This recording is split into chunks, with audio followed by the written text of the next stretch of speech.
Hello, we're here at the 2015 SuperReturn U.S. conference, and I'm here with Sam Coffin of UBS to talk about the U.S. market environment. So, Sam, we're seeing very robust growth in the U.S. market today. Do you think it's here to stay?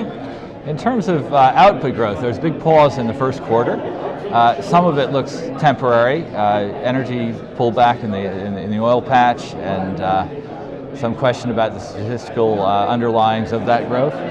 We think most of it rebounds. There are risks. CapEx has been soft for the last 6 months or so, and we can't quite explain it. Some of it's probably dollar weakness, some of it's nerves about, or dollar strength, some of it's nerves about global growth, some of it's that energy story. But there has been a pretty big pullback there, and that's a bit of a risk.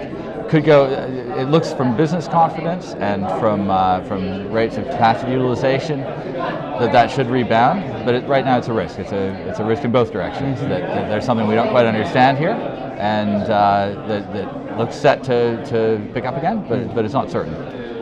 On the positive side, household formation is finally picking up. That all those kids who moved into their parents' basements when they couldn't get a job seem to have gotten, or not all of them, but there seems to be better employment prospects, a bit more confidence, a bit more income growth, and that's translating into faster household formation. There's a lot of spending tied to that, and there's pressure on prices as well through rents.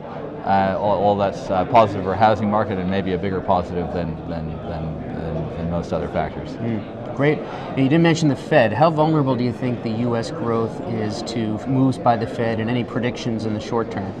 Well, the Fed has been very cautious about this whole tightening cycle, and I think that continues. And so I think the risks to growth from that are pretty slim. They've been easier all along than most anticipated.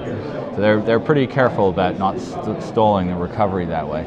I think on the flip side, there's a huge Fed balance sheet right now, and if banks do start lending more quickly than the Fed anticipates, the tightening cycle could be a bit faster than we're all looking for right now. Now let's talk about external factors. How do you think geopolitical factors can influence U.S. growth, and what are you worried about there?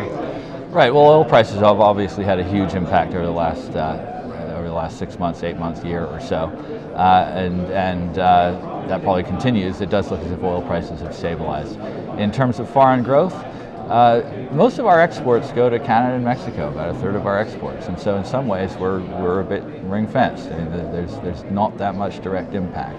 There do seem to be nerves right now about global growth and about dollar appreciation, and those do seem to be part of the reason that we've seen that pullback in capital investment recently. But I think in the longer run, the pickup in domestic demand following on the consumer income growth that we've seen will be a more important determinant of U.S. activity. Right. So for institutional investors looking to invest in venture capital and private equity here in the U.S., what piece of advice or nugget of insight would you give to them today? Well, regardless of what, we're expecting the Fed to start tightening in September. We might be mistaken about that. Maybe it comes later than that. But we're at very low rates right now, and those aren't going to go any lower. And so I think that borrowing probably makes sense at these low rates. Great. Well, thank you, Sam. Okay. Well, thank you very much.